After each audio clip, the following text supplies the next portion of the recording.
this meeting? Okay, so we're starting now. And I'd like to welcome back Dr. Ben Schrager, who was a graduate from our geography department.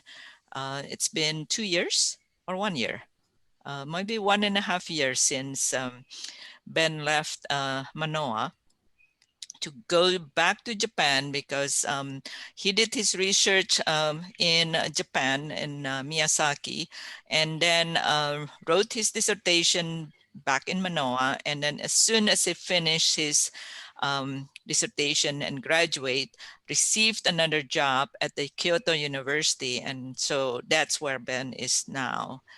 And it is a pleasure to bring back Ben, especially for Geography 102, World Regional Geography, because about 10 years ago, almost 10 years ago, this was the first class that Ben also TA for.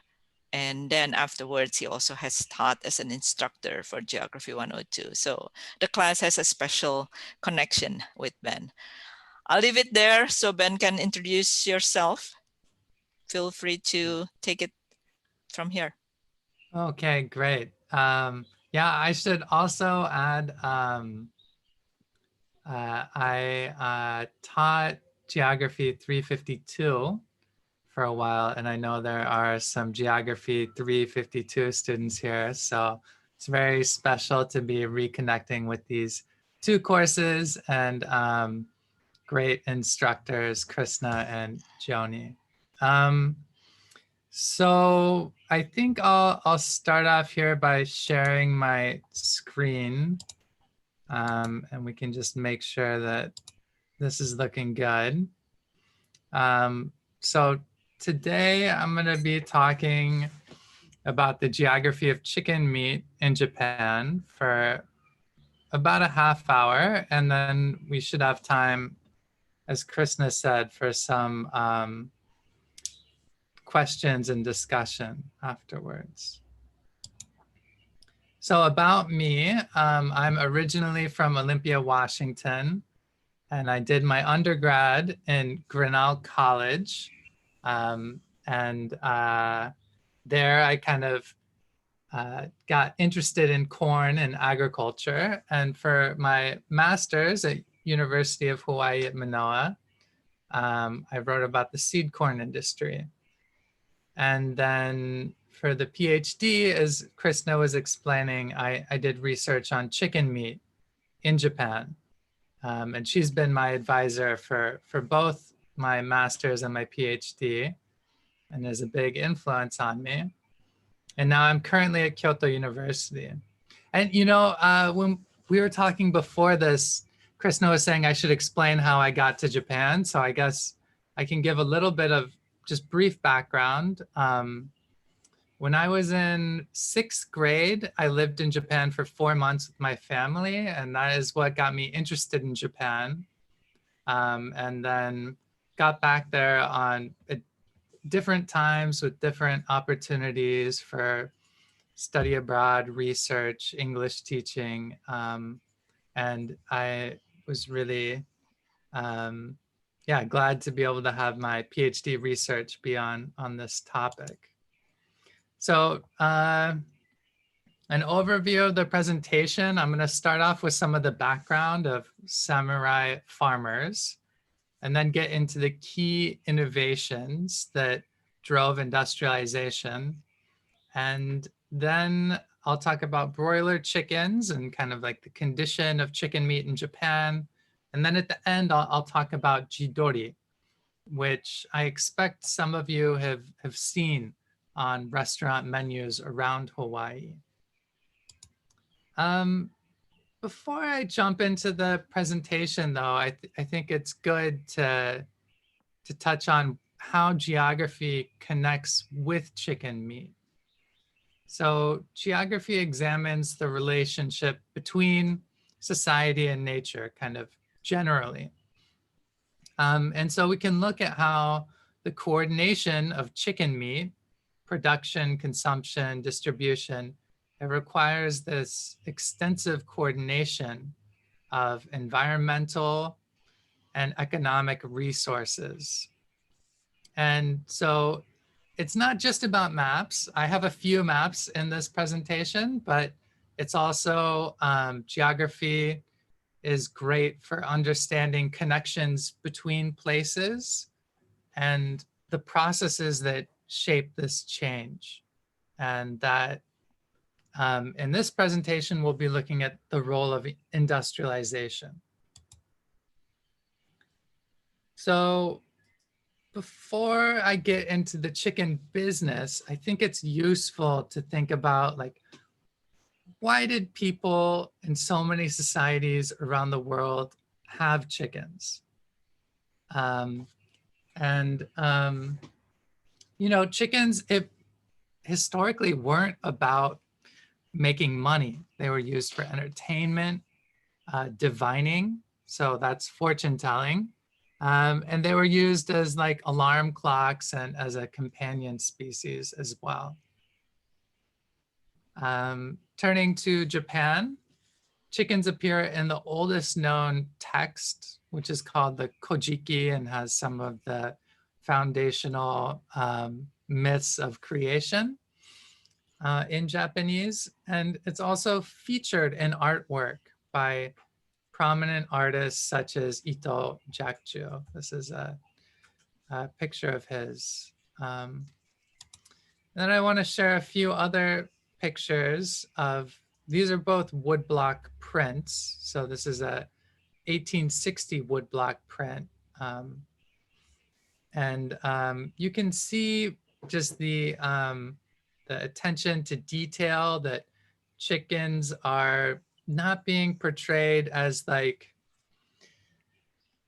in the US, chicken could mean like, oh, you're a fraidy cat, you're not willing to stand up for yourself, or a chicken just be like a small, weak creature. But here we can clearly see they're more majestic. On the right, this is a woodblock print of an old advertisement. I'm not sure what era it's from, but my guess is not too far from 1900. And you can see that the chicken is dressed up in traditional attire, is like hitting a taiko drum. So chickens weren't something that was just scoffed at. And this has a role in why the industry initially formed in Nagoya. So turning to samurai chicken farmers. With modernization in the Meiji era, so in 1868 to 1912 is the Meiji era. And in Japan, these eras are defined by the emperor. So the Meiji emperor ruled for a really long time, and he was notable for the way that his administration tried to modernize the country, strengthen the army, and modernize it. So one of the things that he did very soon into his reign was he abolished the role of the samurai. So the samurai used to be the only people who could fight in the army, and they were kind of held as retainers. So you can imagine all at once, this whole class of people no longer has their job, but historically they were pretty well-to-do. And so it was a difficult transition for many samurai households. And lots of these households were in Aichi Prefecture. And a few of these samurai really were pioneering in the chicken industry at the time. So in the background here, I've got, this is a hard to see picture, but it came up many times of like a historical farm from Aichi Prefecture at the time. And this is a bit more recent of a picture, well, 1930s. But you can see even there's like a big shift towards more industrial standardized approaches. So unlike cows or pigs, chickens had cultural cachet. And for the geography of Japan students, it's worth noting the role of burakumin. So this is a minority in Japan that historically works with cows and pigs. And this class of people are stigmatized and discriminated against. Um, but chickens didn't have this kind of stigma. And it's also important to see, I know this is like 100 years ago and it seems kind of crazy, but poultry farms were really cutting edge technology. So this was a big deal in trade, which country can export or is importing eggs. Um, and these former samurai farmers, they had the capital to invest in this new venture. And so the types of things they were investing in are things like the breed, so improving the chicken and characteristics, what kind of feed is the best to give, incubator machinery, like what's the best way to get the eggs to hatch, that way there's no disease, and just general disease management. So if you're raising a lot of chicken in a smaller area, there are a lot of different things you can do to try and help them to not get sick.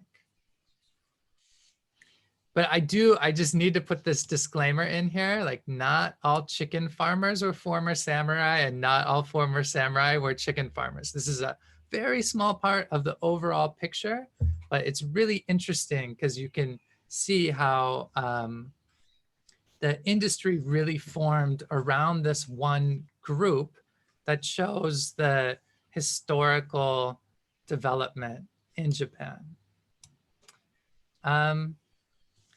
So with that said, I want to just briefly talk about the main trends for Japanese poultry before industrialization really takes hold.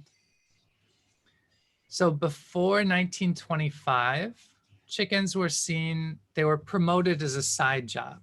So it was like, hey, Mr. Farmer, you got a farm. Like, if you want some extra money, why don't you just have 5, 6 chickens? You can take the eggs, sell them, make some more money. It's going to be good for everyone.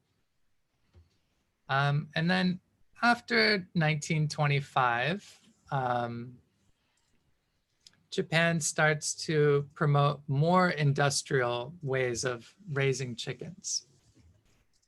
So they're trying to tell, you know, why have just 5, 6 chickens? You could raise 50 chickens or 100 chickens. You could even be a full-time chicken farmer and make a good income. So this was the strategy that Japan was promoting when it entered World War II. And during World War II, feed became a big issue. Feed imports collapsed. And then the industry turned to these self-sufficient practices. They used grass and weeds that they fermented and then used as feed. And the number of chickens per farm really decreased again. And it wasn't until these connections with the US grew stronger that industrial chicken farming really took hold.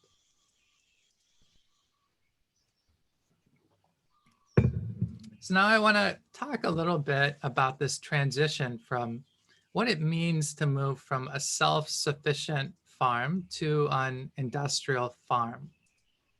And I'm drawing on the writing of Goodman, Sorge, and Wilkinson, who go into a lot of detail about how corn transitions from being something that would be self-sufficient to being a part of this huge industrial corporate complex. So when you've got a mostly self-sufficient farm, one way we can look at it is here's the chicken. They lay an egg, get a little bit of side money, and then that comes back to them. So other than this, the farmer, or they might be called the peasant, does not need a whole lot of money because they're not buying a lot of stuff and they can produce most of the food that they eat from their farm. Now, this is a picture I made of what it looks like for a very industrial broiler chicken farm. And throughout the next part of the presentation, I'll go through and describe a few of the key processes that make this possible. But the key thing to note here is in order to have a broiler chicken farm, you need a lot of money, a lot of capital. And you spend this money to buy feed, chicks, chicken structures, all the things that you need to make this happen. And then from the broiler chicken farm, the farmer will sell the chickens for money, and then they take that money and then spend it to buy more stuff. So it's a much more capital intensive approach. And so capital intensive for both the inputs and outputs, and it's not self-sufficient. And the strategy of intensive meat production really originates from the US. And we don't have time here to get into the deep history of that. But the way that it, a few of the key dynamics are like hybrid corn. And with hybrid corn in grain markets, farmers can buy feed. Then you have meat specific breeds. So chickens grow bigger, quicker. And then also the use of antibiotics and vitamin supplements that help to reduce disease. And downstream, you have like integrators that are directing everything. It's all in, all out production. That means that farmers get a whole bunch of baby chickens at once, and then all the chickens, once they're grown, are taken at once. And when they're taken, they go to huge slaughterhouses, and then the growers are paid not based on like marketing the chicken themselves, but through a contract they have with an integrator. So it's all orchestrated by a corporation like Tyson, for example. So we can kind of see how this approach is very much shaped by the industrial chicken model. And to think about this internationally, Weiss has come up with the concept of meatification. So it started in the US, and the thing that he emphasizes is rather than a dietary transition, Weiss emphasizes that cheap meat, available cheap meat, leads to more consumption. So in order to understand why these practices of eating more meat are changing, you need to look at how meat is produced, the political economy of that. And so, you know, of course, there are tremendous burdens with industrial meat that we aren't getting into today, but things like what it takes to produce the grain, greenhouse gas emission, waste runoff, novel diseases is a concern, and also welfare concern for animals and workers in the industry. And Weiss also emphasizes that, look, meatification, it's not a uniform process. It varies by context, and it doesn't happen all at once. It's piecemeal, so like bit by bit. And we will go through a few of those bits in Japan. So the Japanese industry, insiders had long traveled to and sought to emulate the US's chicken industry. So this is a picture from, it's actually 2 pages from the magazine Chicken Research. And these are like, there would regularly be these visits that were reported in this trade magazine and other trade magazines. And the one part I want to highlight here is here's a Japanese researcher, and he's standing in front of a chicken statue in California that says, "The Kingdom of 10 Million White Leghorns." I assume it's Leghorn, and Petaluma. So you can see how the Japanese industry long emulated this approach that was happening in the US, but they didn't really have the opportunity to successfully pursue it until after World War II. So I published a paper on the history of this industrialization of chicken husbandry in Japan. And I identify three things that really enabled this to take hold. Um, the first was feed. So unless you have access to a market where you can buy grain from, it's really hard to build these big industrial chicken production complexes. The second thing is breed. And this happened in the 1960s when Japan started to import the latest meat and egg specific breeds. And the third thing that you need are corporations, a corporate structure. So corporations emulated what happened in the US. And I'm not going to get into feed here. For me, the breed and corporate structure part is more interesting. So the big transition that happened with breeds in Japan in the 1960s, and there's a specific year, 1963 for layers and 1964 for broilers.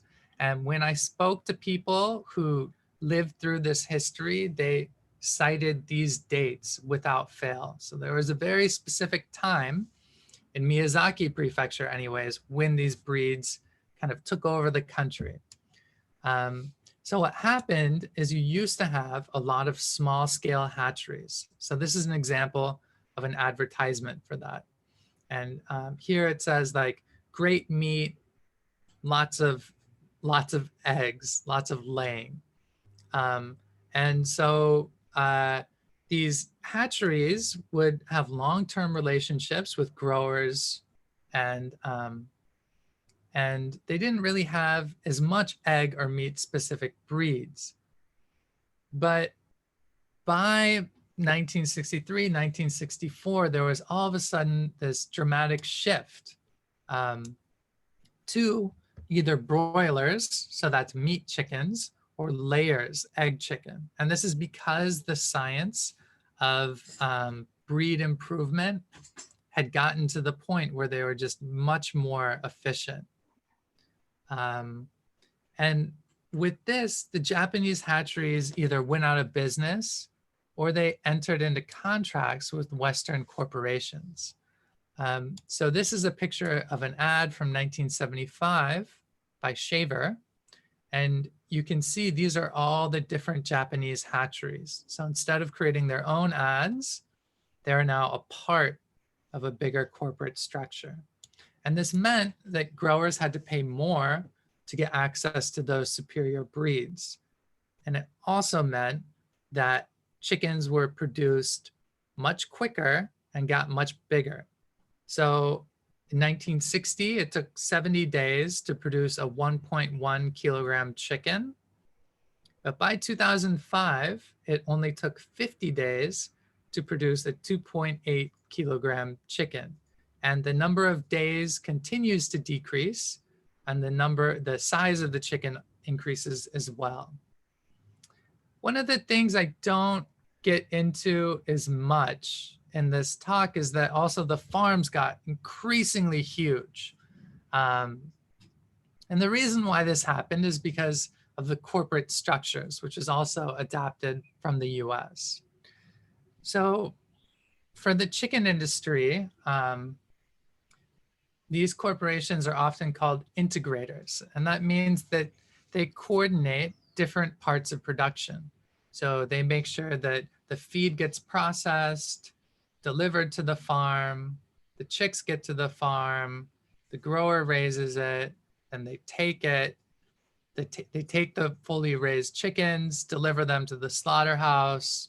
Chickens are processed into parts, and then they manage that distribution. So all of that needs to be managed. And in the 1970s, these corporate structures really spread throughout Japan. And also at the same time, the cold chain, that means that you have a refrigerated distribution system, enabled the distribution of chicken across much further distances. This is a picture here of a bunch of chickens that have been I randomly saw at a rest stop when I was in Miyazaki of chickens being delivered from a farm to a slaughterhouse. And with this, um, these change in corporate approach, there was a big shift in production to 3 prefectures, Miyazaki, Kagoshima, and Iwate. So if we look at the map here of production in 1970, you can see that the darker areas where there's more production, it's kind of distributed throughout most of Japan. Um, and actually this kind of darker area here is like around Tokyo, and this here is around Kansai, where Osaka, and so the 2 main population centers, this being another one. But by 1990, the production has shifted clearly to southern Kyushu, and this is Miyazaki, and Iwate. And these have been the top 3 producing chicken meat prefectures ever since like 1985, I think. And another thing I want to just emphasize is that when we look prefecture by prefecture, the prefectures are solid colors, right? We say, oh, okay, Miyazaki is this much. But if we zoom in, we can see that actually it's not just the whole prefecture, but very specific regions within the prefecture where there is intense production. So if you look at Japan, this kind of tan color is the lowest level, and the one with the diagonals that it wasn't reported, maybe because there were so few companies. But there's very little color throughout most of the country, right? It's all kind of in these very specific areas where you see that there's concentrated production. You have these clusters of chicken meat production. So KFC Japan is a very vivid example of how these corporate structures unfolded. In the 1970s, there's an agreement between Mitsubishi and KFC in the US to launch KFC Japan. Mitsubishi had ownership in both the broiler chicken farm supplier called Japan Farm and KFC Japan, but it initially struggled to gain acceptance.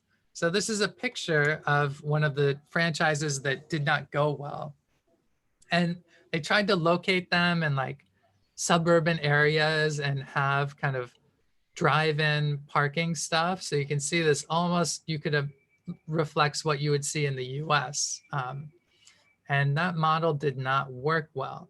But they were able to achieve success. There's kind of three parts to that. The first is that they really embraced the legend of Colonel Sanders. And using Colonel Sanders, they could say like, what kind of food is fried chicken? It's the kind of food that Colonel Sanders makes.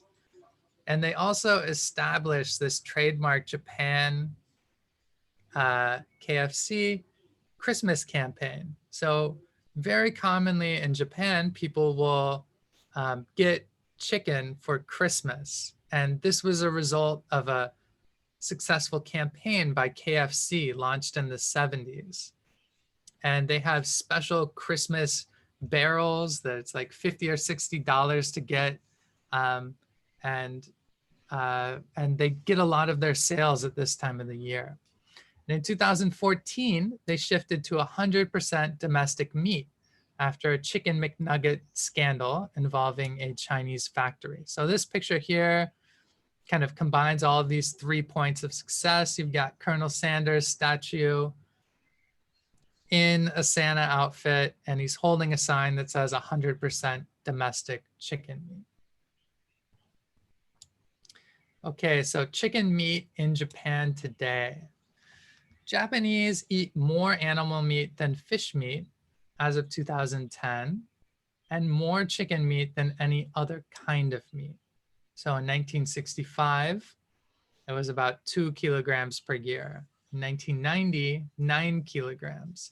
And now it's in 2019, it's 14 kilograms.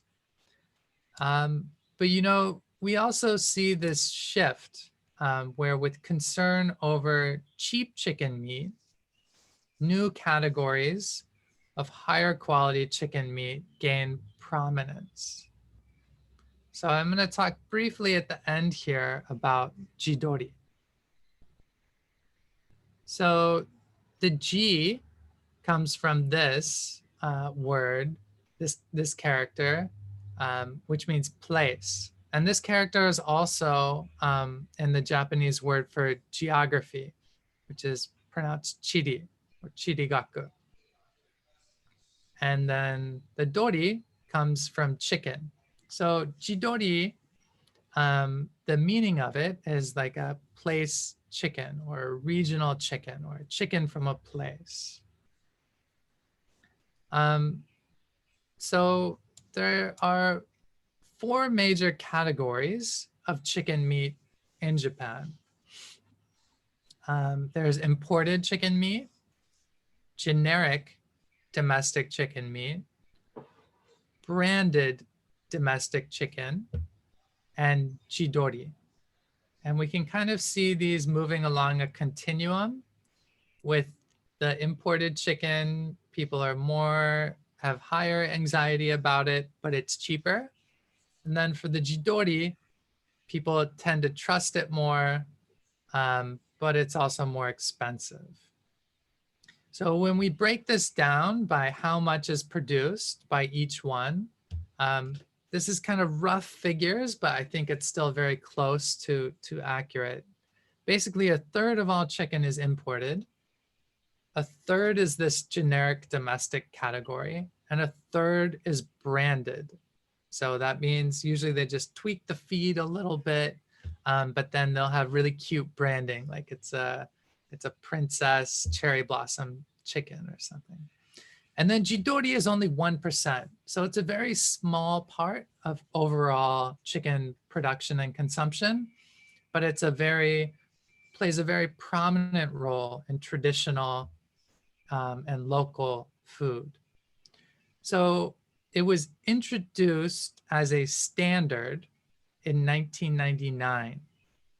And kind of the rules for it are that you can't have that 10 birds per square meter is the limit. And the chickens have to live for at least 80 days. And in 2015, that was reduced to 75 days. And then the other rule, which is very interesting, is that the chickens have to have at least a 50% native heirloom lineage. So they have to be 50% native Japanese. And that is defined as a chicken breed that was established in Japan prior to the Meiji era. The chickens also can't be raised in cages after 28 days. So there are many different brands of chicken, and some with standards that are much more strict than these Jazz Shidori minimums. So chickens that live for at least 150 days, chickens where there's a maximum stocking density of 2 birds per square meter, things like that. And jidori is a really big symbol, as I said, of local and traditional food. And when the central government introduced this standard, they also reshaped and redefined what jidori means. So there's a really fascinating interplay between the central government and these local and regional practices. Now, most brands of jidori, they stick to the Jazz Jidori minimum. And part of that is because consumers have expectations about how much food should cost. And, you know, they then start to have expectations, well, jidori should be this much. So if jidori is normally twice as expensive, then people think, well, why should it be 3 times or 4 times as expensive? So when I was in Miyazaki, this was one of the real issues that producers, people in the jidori industry told me about. So I made a few YouTube videos as part of a collaborative ethnography project to try and share a bit more about what goes into this brand of jidori chicken, and try and share that and make it publicly accessible. So just kind of summarizing here, through Japan's chicken meat, we can see the expression of the pattern of industrialization. So how meatification takes place, how Japan starts to shift to more chicken meat consumption based on very specific innovations and these processes that reshape food production and consumer practice over time. And what I've described here for Japan and for chicken meat, it occurs for many different industries and in many different regions. So geography gives us a strong foundation for understanding how these processes are reshaping industries and regions around the world. But we need to be very attentive to the context where this happens. And with industrialization, we see the emergence of alternatives, things like jidori. And we also see the challenges of reinvigorating local and traditional food. So with that, I will have the end of my presentation and say thank you. Mahalo nui loa and arigatou gozaimashita.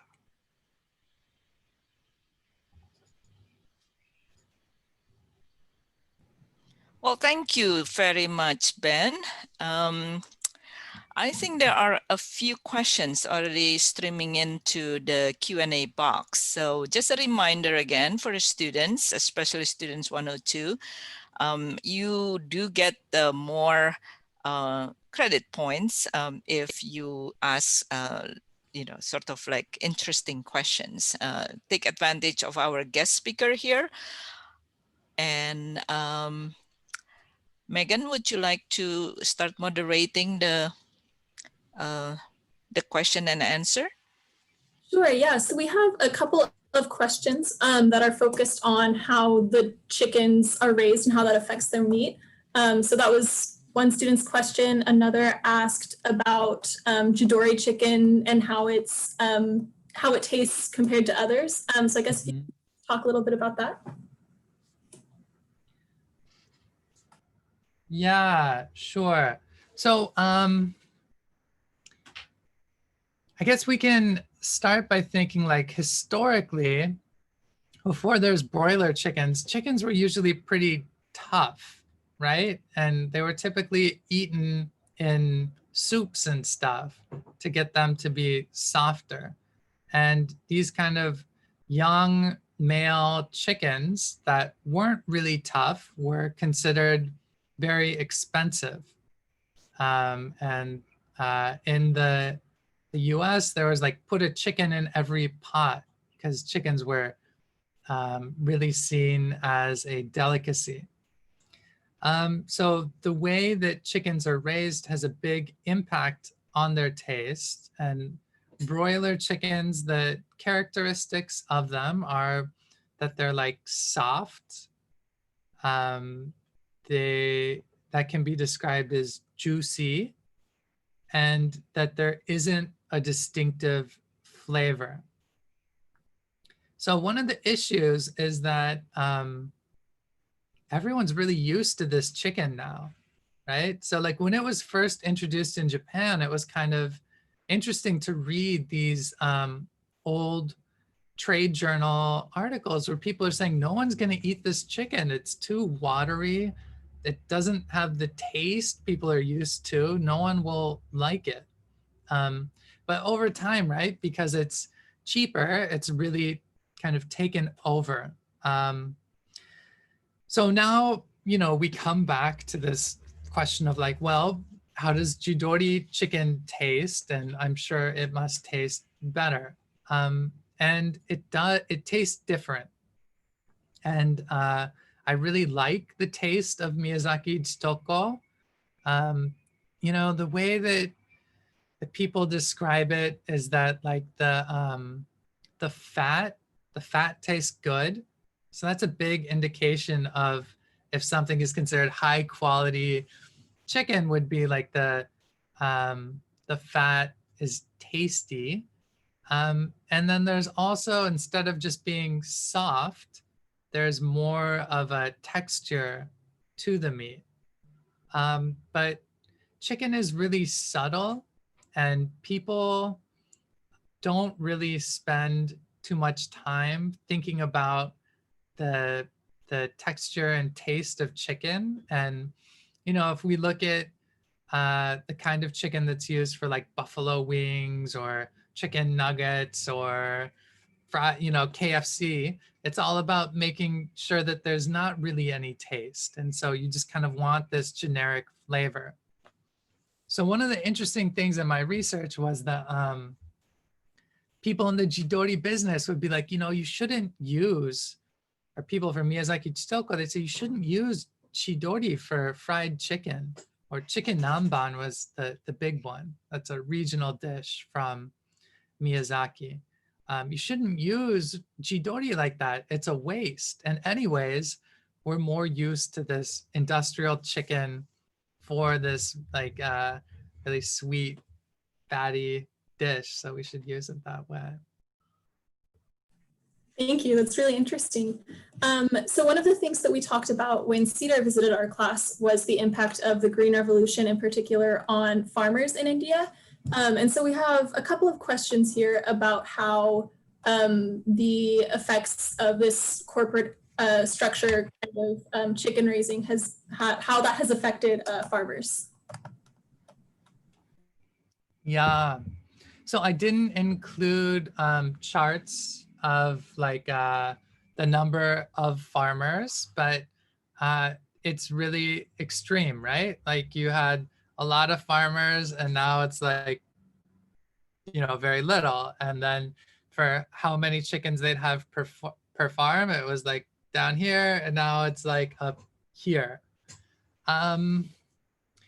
So most farmers have gotten out of raising chickens, but it's also like historically, if we go back to like chickens as a side job or something, millions of people, millions of farms had chickens, but that wasn't the main source of income for their farm. So I don't know exactly how it would tie in with the Green Revolution.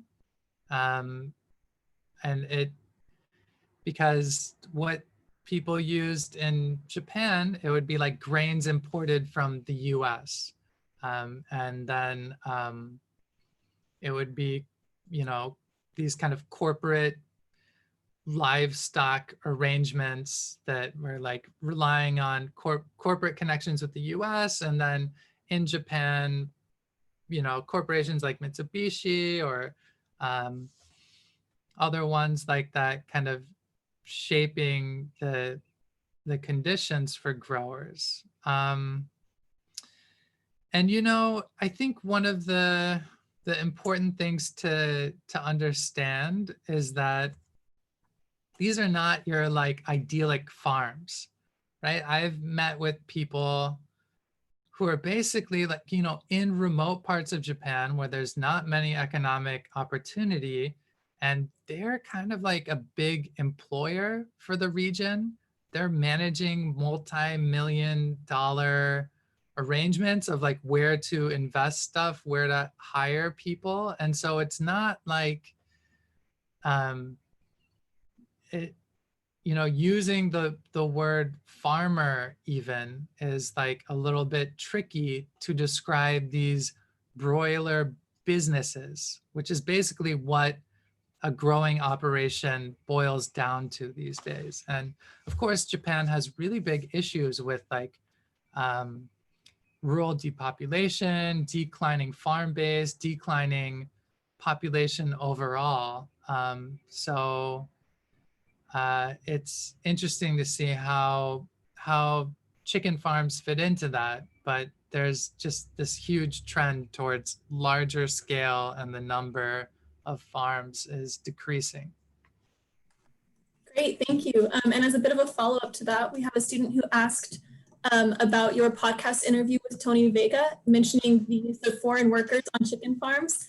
And the student wonders if you have since been able to answer some of your questions regarding foreign labor there. No, I haven't. And, you know, with COVID, the foreign worker situation is even more pronounced because you have people that are here that couldn't get out. There were issues with, I think a couple of Vietnamese workers got arrested for stealing animals, and then so they like broke into pig factory and took pigs and were killing them and making them themselves because they didn't have enough food. So yeah, but you know, it's hard because the as I said in that interview, right? Like if you're trying to access this kind of vulnerable population, it's like you can also put them at risk by trying to like go ask and learn about them. And it's not, so they're not legible for a reason, but it's an important thing to recognize. Thank you. Yeah, and on the topic of the ongoing pandemic, we have several questions in here about how the pandemic has affected either chicken meat consumption or just the industry in general. Yeah, so life in general in Japan, maybe you can comment on that too. Okay. So Japan hasn't had outbreaks to the extent of the US. And, you know, there's speculation about why that might be, things like widespread mask wearing, but the government hasn't done official lockdown at any point, but they have responded by recommending lockdowns or asking people to refrain, and in some cases closing public buildings like libraries. Yeah, so I mean, I feel like definitely more on the cautious side, and haven't been going out. You know, restaurants have always been open.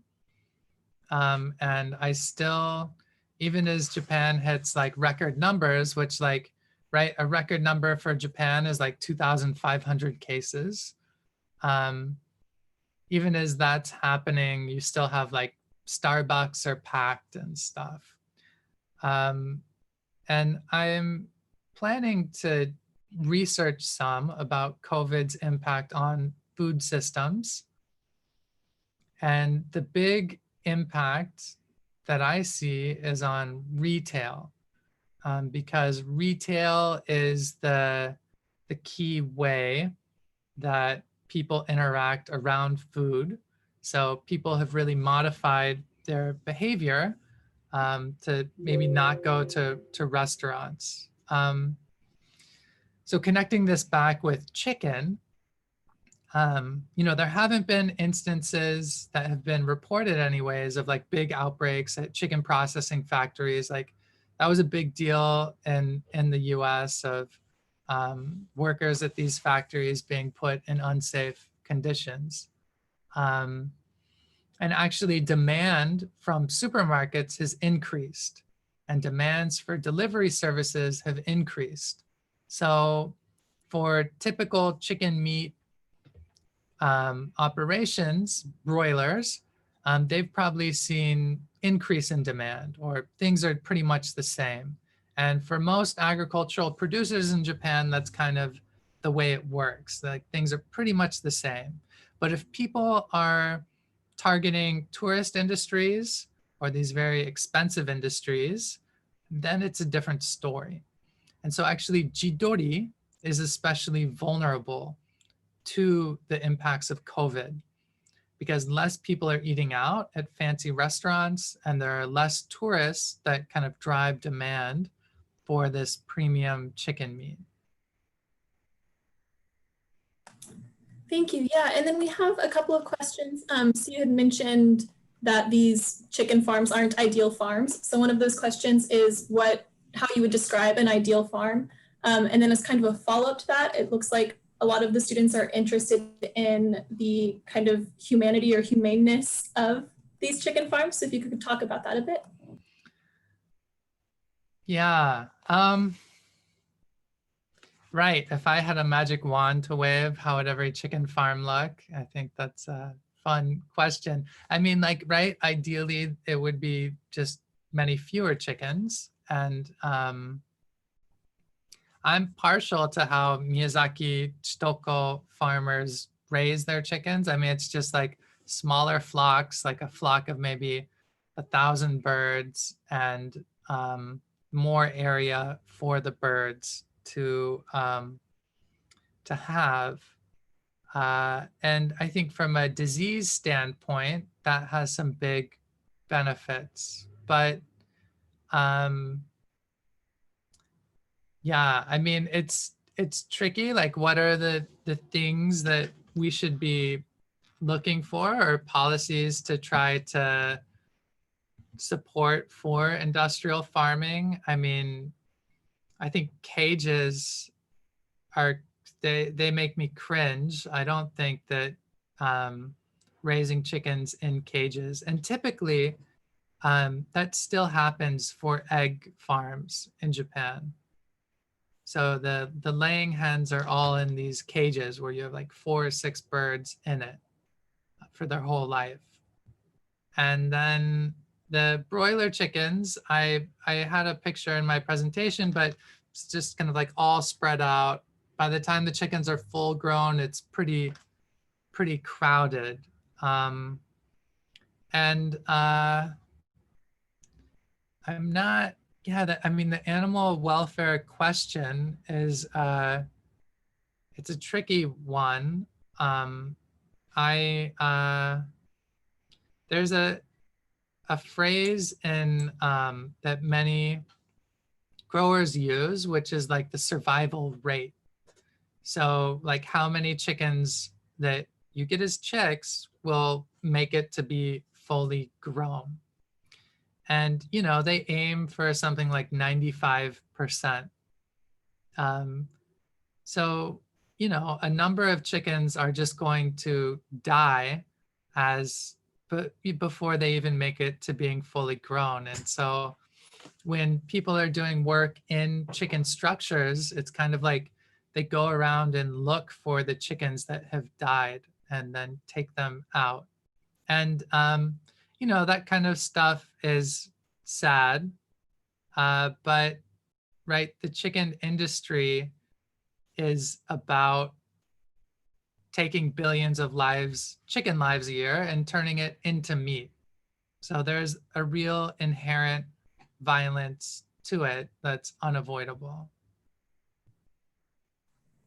Thank you. And we're nearing the end of our time. So I want to make sure we get to this question just because since it's a group of students in geography, I think it's a relevant one. But so you mentioned earlier that as an adolescent, you spent a few months living in Japan with your family.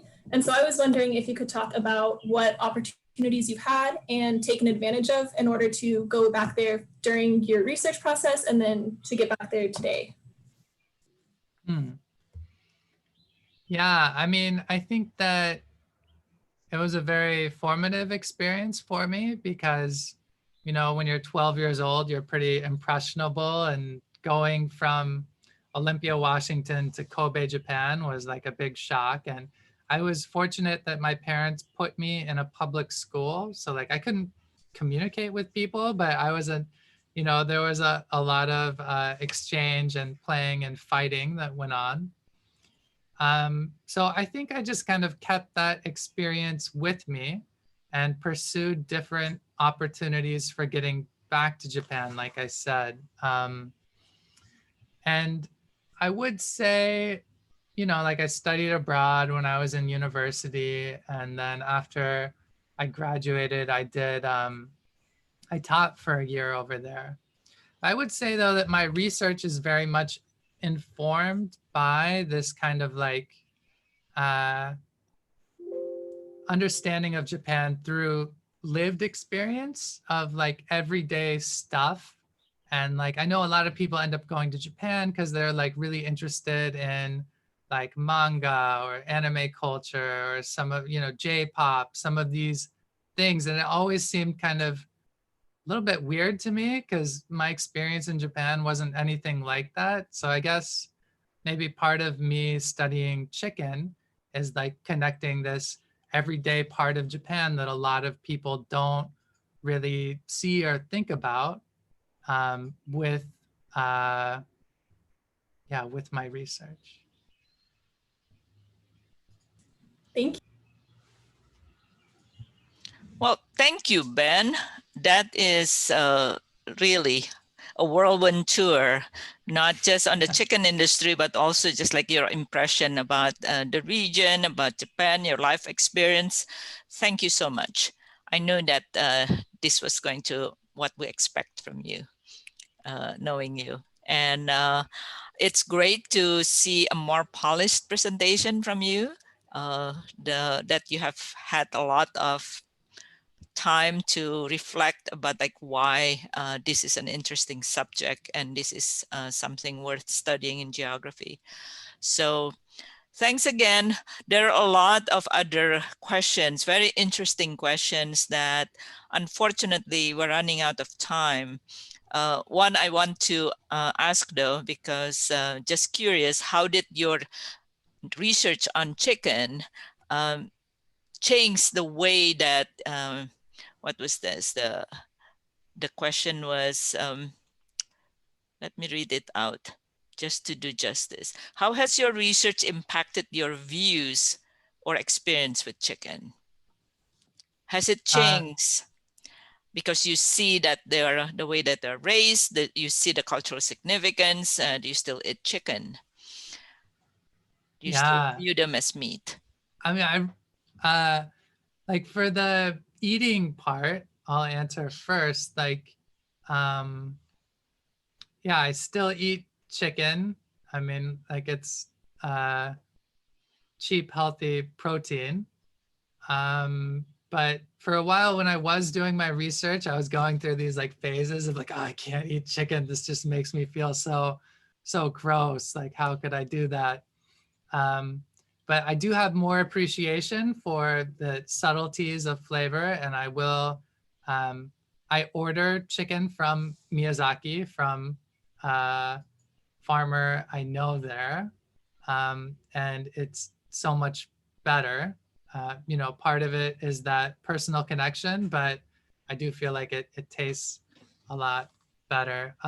But the other part about like how do I recognize chicken, like I mean chickens are a really fun thing because it's like it's all around if you start to look for it. And then like when I was doing research, one of my main strategies was just like to tell people like, hey, I'm a chicken researcher. And then like, you know, people would come to me with like, oh, you know, my uncle, he's got some of these like fighting cocks, like you should come stop by and like, you know, talk with him, or just like all sorts of different connections that there are. And like in Japanese history, like I was saying, like chickens are kind of this revered species and there's a lot of different breeds. So I feel like it's a really rich topic and a lot of fun. And I would encourage everyone, you know, find your like little passion topics and keep an eye out for it. It doesn't have to be chicken, but if you know you're into like wild birds or something, you start to see them everywhere. Krishna, I do want to be sure that I can save these questions. Do we have a way to do that? You're muted. Yes, we are going to get a transcript of all the Q&A. Okay. And then we are going to forward them all to you, and you can post your, I put you as instructor or teaching assistant for this class, so you have access to Laulima. So if you want to answer those questions in writing, you can write them within Laulima, and that would be accessible to all. Or you can also email, because once you're in Laulima, you can look at the names and of all the students who are asking these questions, and you can answer directly.